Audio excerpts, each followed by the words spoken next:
बिस्मिल्लाहिर्रहमानिर्रहीम। अस्सलाम वालेकुम students, welcome back to my YouTube channel Miya academy. So आज की इस वीडियो में हम चैप्टर 1 के एक्सरसाइज वाले लेक्चर को कवर करेंगे, जिसमें मैं आप सबके साथ इंपॉर्टेंट लॉन्ग क्वेश्चन, बोर्ड के लिहाज से जो शॉर्ट क्वेश्चन इंपॉर्टेंट है वो शेयर करूँगी। उसके अलावा सारा एक्सरसाइज का सोल्यूशन शेयर करूँगी।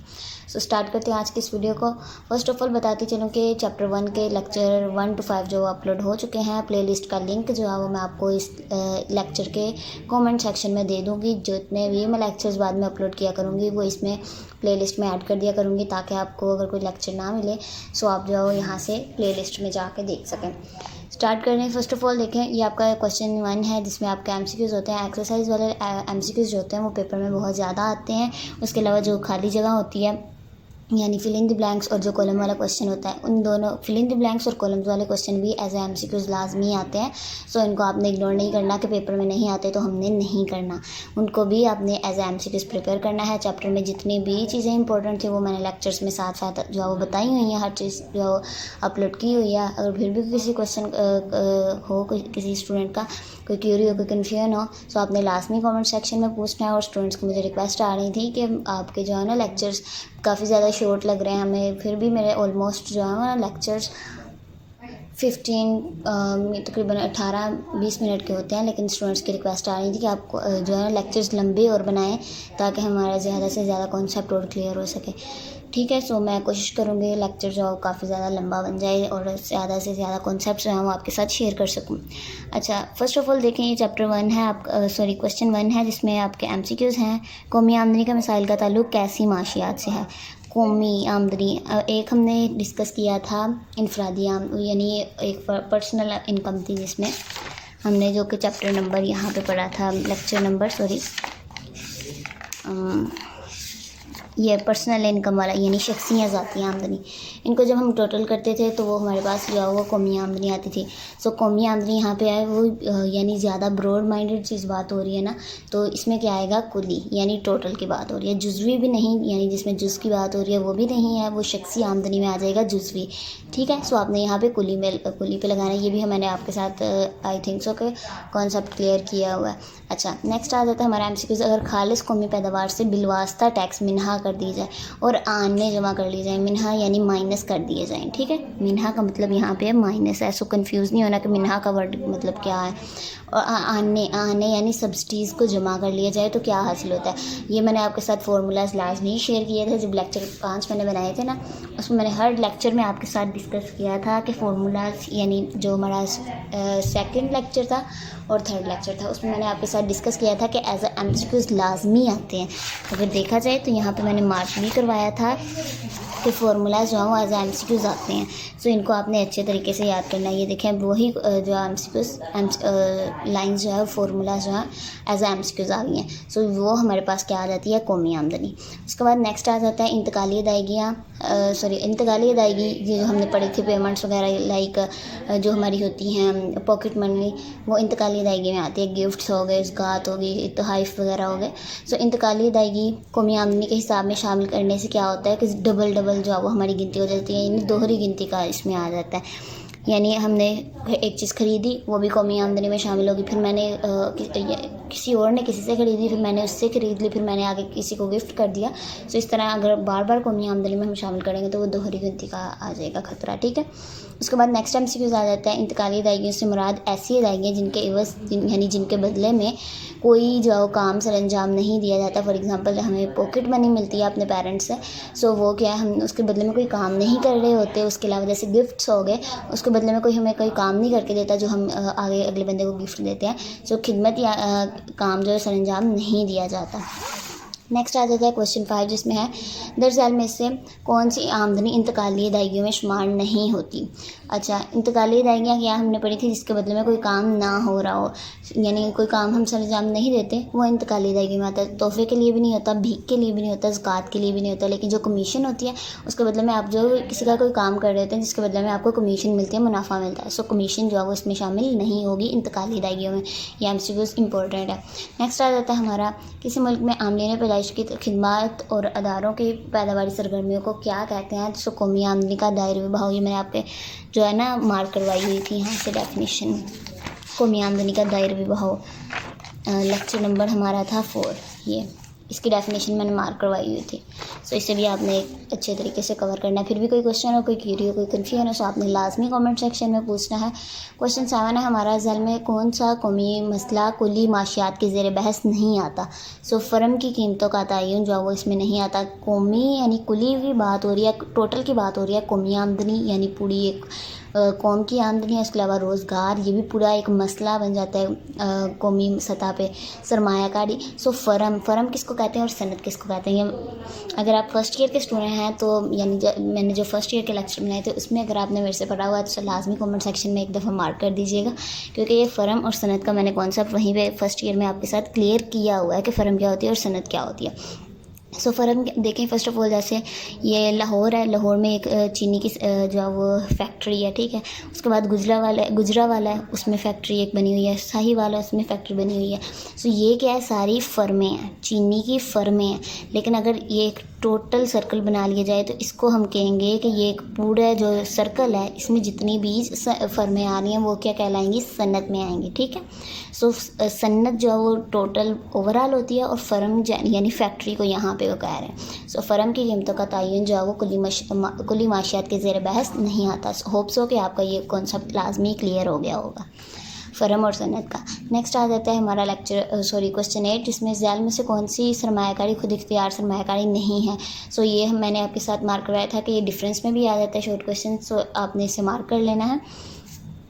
इसमें अशिया और खिदमात पर खर्च जो है वो खुद इख्तियार सरमायाकारी में नहीं आता। और ये जो सड़कों की तमीर है, अस्पतालों का क़याम है, डैम की तमीर है, ये जो खुद इख्तियार सरमायाकारी में आते हैं, ठीक है। ये मैंने डेफिनेशन जो है वो लेक्चर्स में पढ़ाई हुई हैं। नेक्स्ट आ जाती है फिलिंग द ब्लैंक्स, क्वेश्चन 2 है, जिसमें ये एज MCQs आते हैं। कॉलम्स भी आपको एज MCQs आते हैं, सो इनको आपने इग्नोर नहीं करना और इनको एज MCQs प्रिपेयर कर लेना। डैश कुली माशियात की एक बुनियादी इस्तिलाह है। सो कौमी आमदनी है। लगान, उजरत, सूद और मुनाफे, ये आमदनी पैदाइश के जो मुआवजे होते हैं वो उनका नाम ले रहे हैं। मुनाफे के मजमुआ को क्या कहते हैं हम, कौमी आमदनी। यानी जब हम इन चारों को टोटल कर देते हैं तो हमारे पास क्या आ जाती है, कौमी आमदनी। नेक्स्ट आ जाता है डैश के अखराजात से मुराद जो साल भर में मशीनों, गाड़ियों और सरमायाती आलात को असली हालत में रखने पर उठाते हैं। सो वो क्या, फरसूदगी के अखराजात। यहाँ पर मैंने लेक्चर नंबर 2 में आपके साथ डिस्कस किया था, इसकी प्रॉपर डेफिनेशन भी है। ये फरसूदगी के अखराजात पेज नंबर 4 पे है, यानी ये वाली है आपकी, ठीक है। सो इसको आपने एज अ शॉर्ट क्वेश्चन भी प्रिपेयर करना है। और ये डेप्रिसिएशन अलाउंसेस है, DA इसे कहते हैं, ठीक है। नेक्स्ट आ जाता है हमारा बेरोज़गार, नादार और हाजतमंद अफराद को बगैर मेहनत के जो हुकूमत की तरफ से मिलती हैं उन्हें हम क्या कहते हैं, इंतकाली दाइयाँ, यानी ज़कात वगैरह होगी। सो ये जो है वो इंतकाली दाइयों में शामिल होती हैं, ठीक है। नेक्स्ट आ जाता है काबिल तसर्रुफ़ शख्सी आमदनी बराबर है शख्सी आमदनी मनफी बराह रास्त टैक्स। ये मैंने फार्मूलाज आपके साथ पहले भी डिस्कस किए हुए हैं कि पेपर में आते हैं, एज MCQs हो गए, ठीक है। खारिज कौमी पैदावार बराबर होती है खाम कौमी पैदावार मनफी, यानी माइनस कर दिया फरसूदगी के अलाउंस, डेप्रिसिएशन अलाउंसेस, ठीक है। नेक्स्ट आ जाता है डैश आमदनी से मुराद वो आमदनी होती है जो खर्च करने या पस अंदाज करने के लिए दस्तयाब हो। सो वो क्या हमारे पास काबिल तसर्रुफ़ शख्सी आमदनी। इसकी भी डेफिनेशन हमने लेक्चर नंबर 2 में डिस्कस की हुई है। नेक्स्ट आ जाता है हमारे पास कॉलम, और इसमें ये भी आपको एज MCQs आते हैं, सो इनको आपने मार्क कर लेना है। अच्छा, कौमी आमदनी ये मैंने आगे लिखे हुए हैं। कॉलम्स के अशिया और खिदमात की ज़री मालियत है। हकीकी आमदनी का ये फार्मूला है, ज़री आमदनी ओवर कीमतों का मयार, और मल्टीप्लाई से हमने कर देना 100 के साथ। ये एज इट इज़ ही आपने MCQ फार्मूलाज याद कर लेने हैं। इसका ये क्या है, हमारे पास इंतकाली दाइयाँ हैं, ये सारे बाकी लिखे हुए हैं, आप इनको मार्क कर लीजिएगा। फिर भी किसी किस्म की हेल्प की ज़रूरत हो सो यू कैन कमेंट में। नेक्स्ट आ जाता है हमारे पास ये क्वेश्चन 4, ये पेपर में नहीं आता, लेकिन प्रैक्टिस के लिए एक दफ़ा आपने लाजमी क्वेश्चन को सॉल्व करके देखना है। ये किस तरह से किया हुआ है, आपने क्या करना है, खाम मुल्की पैदावार पे जाना है, यानी इसका जो फार्मूला है वो आपने लिखना है पहले, और बाद में जिस तरह से ये नीचे सारे जो है वो दिए हुए हैं फ़र्ज़ी उनकी कीमतें, सो आपने इसको सॉल्व करके निकालना है। तो ये यहाँ पे आ जाएगा 350 बिलियन। मैं एक आपको सॉल्व करके बता देती हूँ, बाकी जो है वो चारों ही आपने सॉल्व करने हैं, ठीक है। अच्छा, खाम मुल्की पैदावार का फार्मूला ये है हमारे पास, जो कि हमने लेक्चर नंबर 2 में डिस्कस किया हुआ है। ये फर्स्ट फार्मूला था जिसमें हमने क्या करना था, खाम मुल्की पैदावार है ये इसमें हमने क्या करना है, सरफ प्लस करना है सरमायाकारी और हुकूमत के अखराजात, बरामदात जमा करने और दरामदात को माइनस करना है। तो सरफ हमारे पास क्या है, ठीक है, वो हमने देख लेने हैं ये।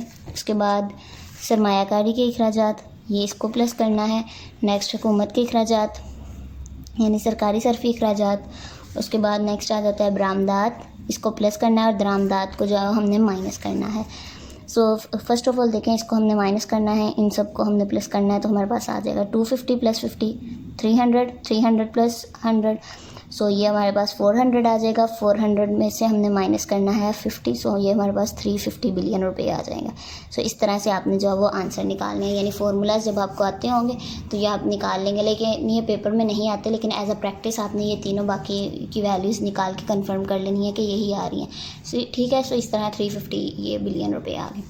नेक्स्ट आ जाते हैं शॉर्ट क्वेश्चन। जो इंपॉर्टेंट बोर्ड के शॉर्ट क्वेश्चन होंगे मैं बाद में आपके साथ डिस्कस करती हूँ। फर्स्ट ऑफ ऑल मैं चैप्टर के जो हैं एक्सरसाइज वाले वो आपके साथ शेयर कर देती हूँ। क्वेश्चन 5 है, जिसमें हमारे पास शॉर्ट क्वेश्चन हैं 14, और फर्स्ट क्वेश्चन है कौमी आमदनी से क्या मुराद है। अगर आपने मेरे पिछले 5 लेक्चर्स लिए हुए हैं तो ये आपके कोई भी क्वेश्चन बाहर से नहीं है, सो आपको पता होगा ये कि इसका कहाँ से हमने आंसर जो प्रिपेयर करना है। सो ये कौमी आमदनी से क्या मुराद है, ये पेज नंबर 1 पे है इसका आंसर। मैं कुछ दिखा देती हूँ आपको क्वेश्चन के कहाँ से आपने करना है, बाकी पेज नंबर आगे जो मेंशन है, सो आप जो उसी पेज नंबर पर जाके देख सकते हैं। फर्स्ट क्वेश्चन हमारा कौमी आमदनी से क्या मुराद है, पेज नंबर 1 है, सो हम पेज नंबर 1 पे मैं आपके साथ शेयर कर देती हूँ। कौमी आमदनी की ये डेफिनेशन आ गई पेज नंबर 1 पे। सो बाकी भी मैं इसी तरह से शेयर कर देती हूँ। कौमी आमदनी की कितनी ज़्यादा डेफिनेशन है, जो आपको इजी लगती है आपने वो कर लेनी है, लेकिन प्रेफर यही करना है कि किसी मईशतदान की जो है वो आप जो है वो तैयार करें, ताकि अगर नाम के साथ पेपर में आ जाए कि फॉर एग्जांपल गार्डनर एकले के मुताबिक या फिशर के और उसके अलावा अल्फ्रेड मार्शल के मुताबिक, पीगो के मुताबिक, सो आपको आती हो। नेक्स्ट आ जाता है जदीद दौर के मुताबिक कौमी आमदनी की जामे तारीफ़। सब जो जामे तारीफ़ है ये आपने वो वाली करनी है जो मैंने लेक्चर नंबर 1 में आपको बताई हुई थी। पेज नंबर 2 पे है, ये भी क्वेश्चन जो है पेज नंबर 2 पे है इसका आंसर। और जिनके आगे ये क्वेश्चंस के आगे मैंने बी लिखा हुआ है, ये बोर्ड के लिहाज से इंपॉर्टेंट शॉर्ट क्वेश्चन हैं, सो इनको आपने लाजमी मार्क कर लेना है। अच्छा, नेक्स्ट आ जाता है हमारा खाम कौमी पैदावार, खाम मुल्की पैदावार। ये 6 जो पॉइंट्स हैं हमारे कौमी आमदनी के मुख्तलिफ तसव्वुरात, ये सारे ही एज अ शॉर्ट क्वेश्चन आपने प्रिपेयर करने हैं। इनमें से डेफिनेशन जो है वो लाजमी आती है। खाम मुल्की पैदावार और कौमी पैदावार में क्या फ़र्क है, खालिस कौमी पैदावार, ये जो फ़र्क वाला क्वेश्चन है ये आपने लाइन लगा के फिर क्वेश्चन करना है डिफरेंस वाला। खालिस कौमी पैदावार, उसके अलावा शख्सी आमदनी, काबिल तसर्रुफ़ शख्सी आमदनी। अभी ये 8 क्वेश्चन जो हैं उसी कॉन्सेप्ट के मुताबिक जो है वो आपके क्लियर हो रहे हैं। जो आपने 6 मुख्तलिफ तसव्वुरात है ना, अगर वो तैयार कर लें, उसके साथ आपने फार्मूला भी लाजमी लिखना है डेफिनेशन के साथ। नेक्स्ट आ जाता है हमारा कौमी आमदनी के पैमाइश करने के तीनों तरीक़ों को 2-2 सत्रों में लिखें। ठीक है, ये पेज नंबर 7 to 9 पे है, यानी 7 से लेकर 9 पेज नंबर तक है। 2-2 लाइनें सिर्फ आपने लिखनी है। नेक्स्ट आ जाता है कौमी आमदनी की पैमाइश का तरीका, अखराजात का मजमुआ में कौन कौन से अखराजात आते हैं। सो ये पेज नंबर 9 पे है। अगर आपने 5 के 5 लेक्चर लिए हुए हैं तो आपके कोई भी मसला नहीं होगा। सो अगर कोई भी हेल्प की ज़रूरत हो सो यू कैन कमेंट में, अगर कमेंट में आपका जवाब यानी काफ़ी ज़्यादा लंबा हुआ समझाने वाला कोई क्वेश्चन हुआ तो मैं जो है वो अगले लेक्चर में आपके साथ वो डिस्कस कर दूँगी। अच्छा, नेक्स्ट आ जाता है आमदनी और इंतकाली अदायगियों में। यहाँ पे आमदनी से मुराद वो शख्सी आमदनी कह रहे हैं। ठीक है, अच्छा, आमदनी और इंतकाली अदायगियों में क्या फ़र्क है, लाइन लगा के आपने ये वाला क्वेश्चन करना है। फिर सूदी के अखराजात, कौमी आमदनी के दायरे बहाव या मतवातर बहाव, ये 2 नाम है, सो आपने इनमें कन्फ्यूज़ नहीं होना। पेज नंबर 10 पे है इसका आंसर। खुद इख्तियार और तरगीब याफ्ता सरमायाकारी में क्या फ़र्क है, ये पेज नंबर 13 और 14 पे है। ये भी मैंने कॉन्सेप्ट जो है वो आपके साथ क्लियर किया हुआ। जो बोर्ड के लिहाज से इंपॉर्टेंट शॉर्ट क्वेश्चन हैं वो ये हैं। कारोबारी बचतों से क्या मुराद है, कौमी आमदनी, ज़री आमदनी, MPS। अब MPS यहाँ पे क्या कह रहे हैं, मार्जिनल यानी मुख्ततम की बात कर रहे हैं। ठीक है, मुख्ततम ये जो है सेविंग वाली बात, बचत वाला क्वेश्चन है। ये शॉर्ट क्वेश्चन पेज नंबर 13 पे है। तरगीब याफ्ता, सरमायाकारी, अखराजात फरसूदगी, उसके अलावा MPC से क्या मुराद है। अब यहाँ पे खर्च की बात हो रही है, सरफ की C है इसमें, और यहाँ पे S है सेविंग की, और कॉस्ट की बात हो रही है। आमदनी और सरफ का क्या तफ़ाइली रिश्ता है, फ़ीकस आमदनी कौमी आमदनी के तवाज़न और इंतकाली अदायगियाँ कौमी आमदनी में क्यों शुमार नहीं होती। ये दोहरी गिनती वाला जो है हमारा कॉन्सेप्ट है, ये वो है। इंतकाली अदायगियाँ ये पेज नंबर हमने देखा हुआ था, ये यहाँ पे मैंने मार्क करवाया हुआ पेज नंबर आपके साथ। नेक्स्ट आ जाता है हमारा कौमी आमदनी की पैमाइश के तरीक़ों के नाम, उसके अलावा आना यानी सब्सिडीज़ किसे कहते हैं, बचत की तारीफ़। सो ये आपने ये सारे इंपॉर्टेंट शॉर्ट क्वेश्चन हैं बोर्ड के लिहाज से। इनको अगर आप कर लें और एक्सरसाइज वाले अगर आप कर लें शॉर्ट क्वेश्चंस, तो इंशाल्लाह आपके जो शॉर्ट क्वेश्चंस कहीं और से नहीं आएंगे। पेपर यानी कोई कुछ क्वेश्चंस होते हैं के वो मार्जिन रखते हैं कि चैप्टर्स के अंदर से हमने कितने % जो है पेपर देना है। अदरवाइज़ जो है आपका एक्सरसाइज में से करें शॉर्ट क्वेश्चन तो पासिंग मार्क्स मस्ट है कि आ ही जाएंगे आपके। नेक्स्ट आ जाते हैं हमारे लॉन्ग क्वेश्चन। क्वेश्चन 6 है जिसमें ये बताए हुए हैं लॉन्ग क्वेश्चन। सो ये जिनके आगे बी लिखा हुआ है 3 क्वेश्चन ये आपने कर लेने हैं। ये जो बाकी हैं इनको आज आपने शॉर्ट क्वेश्चन प्रिपेयर कर लेना है, जो कि मैंने आपके साथ लेक्चर नंबर 2 और 1 में जो है डिस्कस किए हुए हैं। खाम कौमी पैदावार, खाम दाखिली पैदावार, शख्सी आमदनी, काबिल तसर्रुफ शख्सी आमदनी, खाम मुल्की पैदावार, और ये सारी जो है मैंने डिस्कस की हुई हैं आपके साथ। इनको आज आप शॉर्ट क्वेश्चन प्रिपेयर करना है, और जिनके आगे मैंने यहाँ पे बी लिखा हुआ है ये लॉन्ग क्वेश्चन के लिए हैं, ठीक है। सो ये लॉन्ग क्वेश्चन के निशान अगर पहले 5 लेक्चर्स आपने लिए हुए हैं तो ये उन्हीं में से हैं। पेज नंबर अब मैं मेंशन नहीं करूँगी यहाँ पे।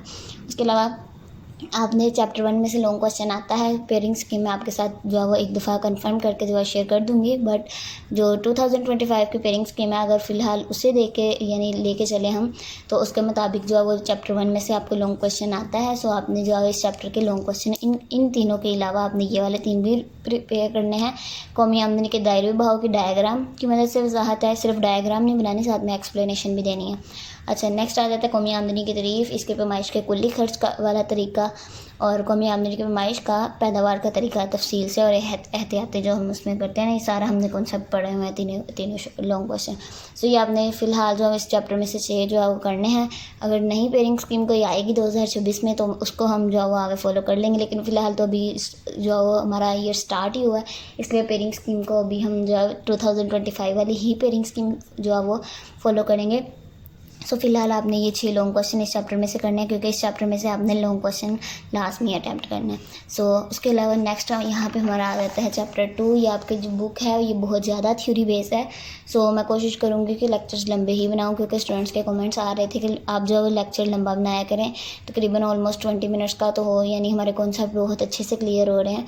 सो आप और ज़्यादा लंबी वीडियो बनाया करें। सो मैं कोशिश करूँगी। उसके अलावा चैप्टर 2 जो हम नेक्स्ट इंशाल्लाह अगली वीडियो में स्टार्ट करेंगे। होप सो कि आज का लेक्चर आपको पसंद आया होगा। अगर पसंद आया तो वीडियो को लाइक कर दीजिएगा, चैनल को लाजमी सब्सक्राइब करिएगा, दुआओं में याद रखिएगा। टेक केयर, अल्लाह हाफिज़।